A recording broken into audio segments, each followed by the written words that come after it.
imagine it's a big football player. Name your favorite football player. Mean Joe. Well, that's a bit in the past. That's all right. Okay. And who's a big linebacker? Dennis Rodman. Dennis Rodman is coming after us right now. I'll be the Raptor. I'll be the Raptor. Just so you hold it out. And he goes, wham! That's the idea.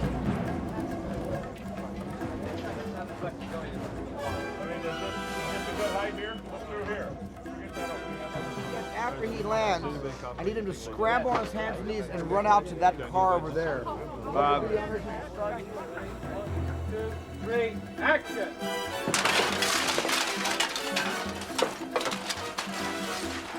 We had the mechanical raptors in the back lot in Lost World, and earmarked for only the shots that we needed the mechanical raptors to do, like for instance putting a hole in a side window of the car and using its nose to kind of drill away at the hole to widen the hole to be able to climb into the car and kill the occupants. With all of the really good ILM digital, raptor work around that kind of defunct gas station. That was really a great combination of Stan Winston and ILM that was in perfect balance and harmony with each other, especially the scene where Julianne Moore is trying to dig her way out because the raptor is digging its way in to this sort of tool shed. Only shot from the inside of the tool shed, then all of a sudden the raptor comes through the hole Julianne's already dug and tries to get her. So I mean that was all mechanical. That was 100% Stan Winston. When the raptor gets into the tool shed, jumps on the pipes, that's of course ILM. And it was pretty much 50-50, which is why the film cost more than the Jurassic Park cost, because we used many, many more digital effects. What audiences are going to have a tough time believing is that I believe in Jurassic Park, there were only about 62 or 63 digital dinosaur shots in the entire picture. Everything else was Stan Winston. But in The Lost World, there were probably several hundred digital dinosaur shots. Certainly the Lost World dinosaurs, the learning curve was shorter. We were able to perfect a lot of stuff, but they don't look that much different one from the next. But the artist really understood how to make them behave and move much more realistically between the first and the second movie.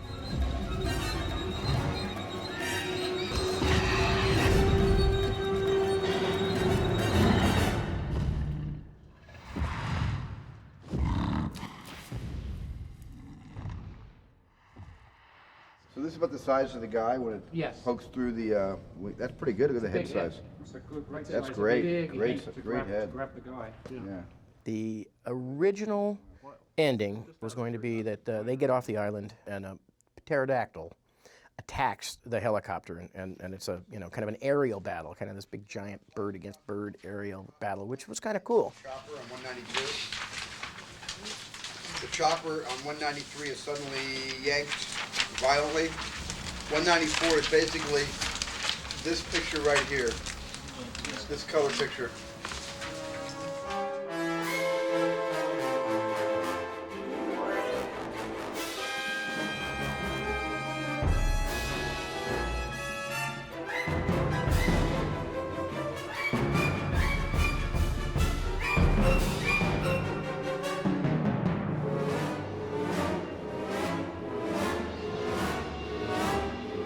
But I think what was strong about where Steven was at the time was to realize that that couldn't be the end of that story. You have the T-Rex brought down, and you even feel now sympathy for the T-Rex and being brought down by the hunter and the way it's caged and all that kind of stuff. And you realize it's all for this amusement park, which actually might have been cool, but it seems corrupt.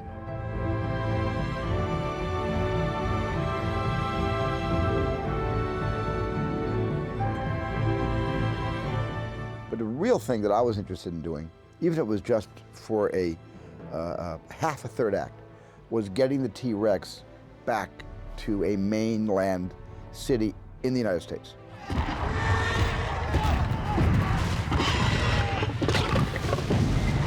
That was a last-minute idea I had, and I was developing the script with David Koepp, and I called David and I said, hey, let's throw out the whole last act, and let's just somehow find a way to bring the T-Rex back to America. Let's bring the T-Rex to San Diego, a port city, comes back on a big cargo container, gets out and starts roaming the streets.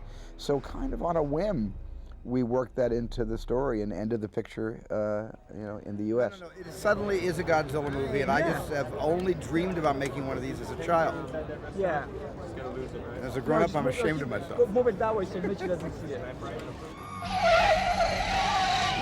I said, we can't make another one of these movies unless I get a shot at seeing a dinosaur walking down a street past gas stations and mini malls, strip malls, with cars spinning out, knocking over the big 76 sign from the gas station. I mean, wanted to have some fun with that. Wanted the dinosaur, even if it was only for 11 or 12 minutes, to kind of set foot in America.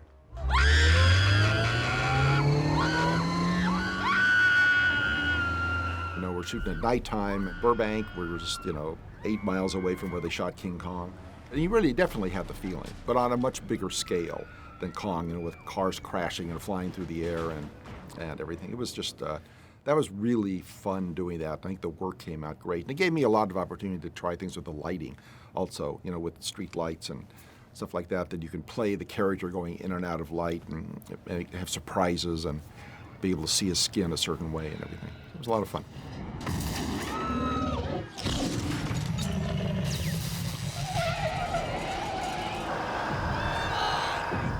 We had a giant bus sequence, T-Rex chasing and attacking a bus that ends up driving through the window out of a video store. So for that sequence, we had to close down like 2 city blocks up in Burbank and build a bus that would be able to crush its side in and also hop up on 2 wheels from the hit of the T-Rex before the crash. So we bought a bus and did all of our rigging, on a big scale this time, not a Ford Explorer, but a real full-size bus. Guys, we're doing 2 takes. Just crush the side in first, and then we'll go turn the bus around and have the guys flying out the windows that you're standing out right now, which is probably better for them, but at least on this take, we've got all of this rigging with these cables. We're going to suck this whole wall in. All this stuff is designed to blow glass out, and we have pneumatics. We're using air, and we're going to retract rams to pull the wall in to create the effect. 2, 1.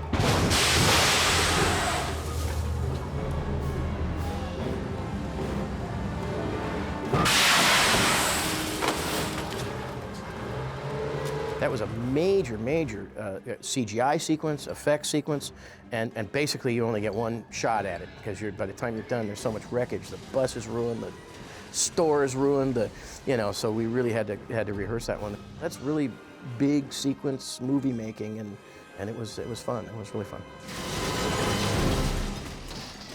A really funny thing was when we were shooting the T-Rex wreaking havoc through the streets of San Diego, and we ended up using most of the crew to be chased by the T-Rex.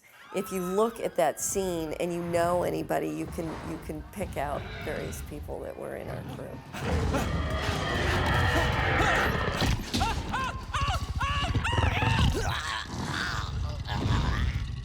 What I liked about Lost World is it's a great opportunity to do things better or different than you did the first time around. In my case, we paid even more attention to ambiances and tried to make a rich world of birds and insects and all that in Lost World.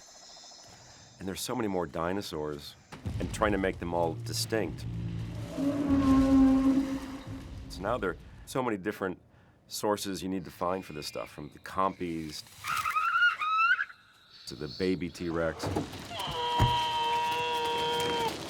So we went out again and recorded more stuff. My favorite recording trip for Lost World was we went to Marine World, and they had trained walruses. And one of the things that they did that I loved were these whistles. They trained the walruses to whistle. They puckered their big lips, and they made these beautiful whistles.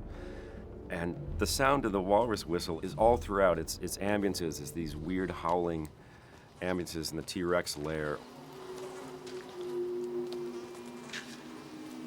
Or spooky whistles in the jungle in the background. Robert Burke said the T-Rex was a rogue who would abandon its young at But the earliest to get the walruses to do this, they would feed them fish. So then when they would whistle, bits of fish would fly out of the walrus's mouth and hit us while we were recording. We had to stand firm and not panic and not scream out in agony as we were being splattered by gooey fish parts. There's a lot of the crested dinosaurs. We recorded cows through tubes. So you would put a microphone in a long tube and record cows. Skywalker Ranch being a wonderful place to record cows because they're everywhere. And it became these large crested dinosaurs.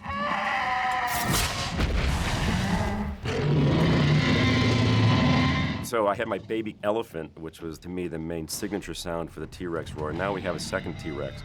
So we had to come up with baby elephant-like sounds for the second T-Rex. They wouldn't be the same. We went to pigs and some weird Costa Rican mammals that we recorded. We don't even know what they are, but they made that same screechy sounds. And so the second T-Rex has no baby elephant, has baby elephant-like sounds in there, so you can distinguish the two.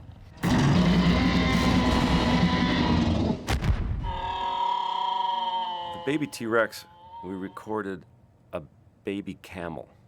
And as part of the routine for this baby camel, the handlers would take the mother away from the baby camel. So this is literally what's happening in the movie.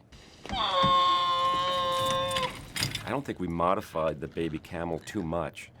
Maybe changed the pitch a little bit, but that's what it is. It's a baby camel calling for its mom.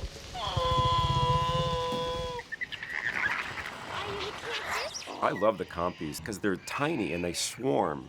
And the fun element for them was their movement is mostly bird stuff, hummingbirds and birds flocking. Even though they're not birds, there's no wing flaps, but the sound of these quick works for this swarm of compies.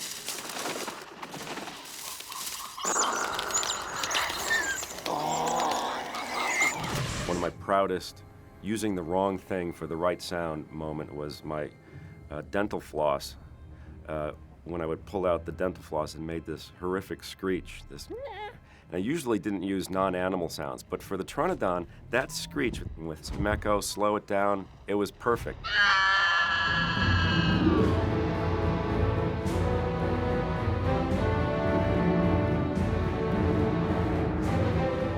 Steven and I have worked together now, as you and I are talking, almost for 40 years. A few months it will be that length of time. And Steven has never said to me once in 40 years, I don't like that. Try something else, or this isn't right. It's not his way. He will come to my room and I will play him themes.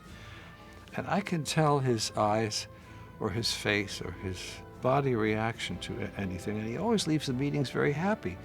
He might leave me thinking, maybe I have work to do. Maybe it isn't quite there yet. But the process is always positive with him.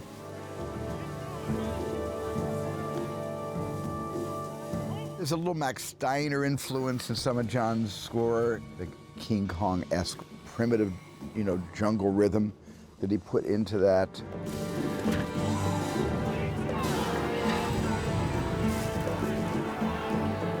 When I compare the scores, for me, all of John's work is equally, touched with just, blessed with genius. But I prefer the Lost World score because it's much more complicated musically than the first one.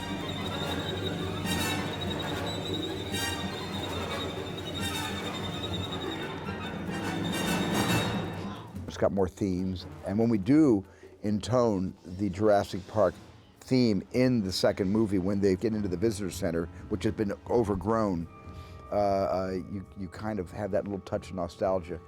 In a way, it almost makes you miss the first movie while you're watching the second one.